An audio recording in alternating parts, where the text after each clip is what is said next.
buyers of today versus the buyers of, say, 10 years ago, 15 years ago, do you see a big difference between them? Enormous. It's huge. Enormous. Today's buyer is early 30s, internet savvy with smartphones, and they come up here, they know the market, they've seen all the houses that are listed, and even the solds are available to them on the internet.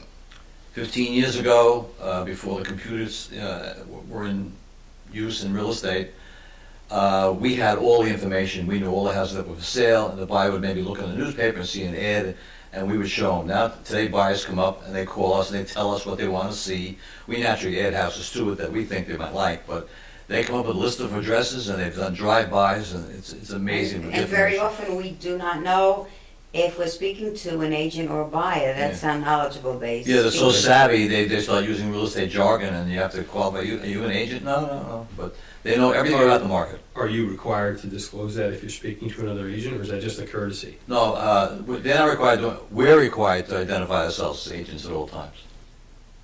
Should you take children into open houses?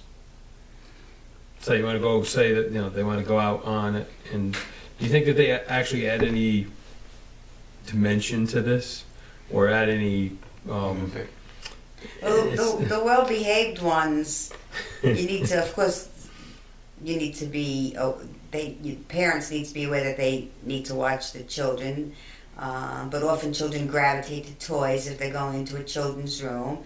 They're children, and if they go in the yard, they see a swing set. It's very hard for a child to pass up a little ride on the swing. so you think that adds some type of value if they bring the kid and then they see how much fun they can have in this house? No, Does I that think add value to that? I think the children not only it's a distraction for the parents, because they're not only they're looking around the house. They have to see if they like the house, the rooms, and they also have one eye on what Junior's doing on the corner over there. Where it's very distracting when they have more than let's say two young children who are like maybe wandering off, and it's a big distraction for the buyer actually. Go to children, go to pets. Should you bring a pet?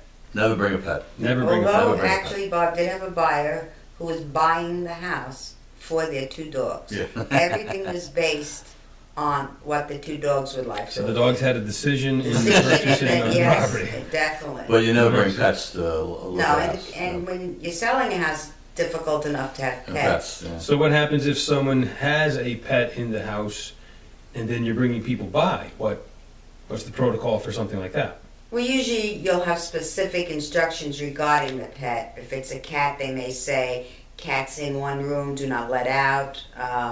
If it's a dog is often in a crate in a laundry room, Or in a please garage, ignore, don't yeah. try to pet, etc. For the seller, it's a problem too sometimes with an odor from a pet. People are very sensitive to that, but people realize that the pet is part of Life. the family, and pets right now are in, so everyone has one.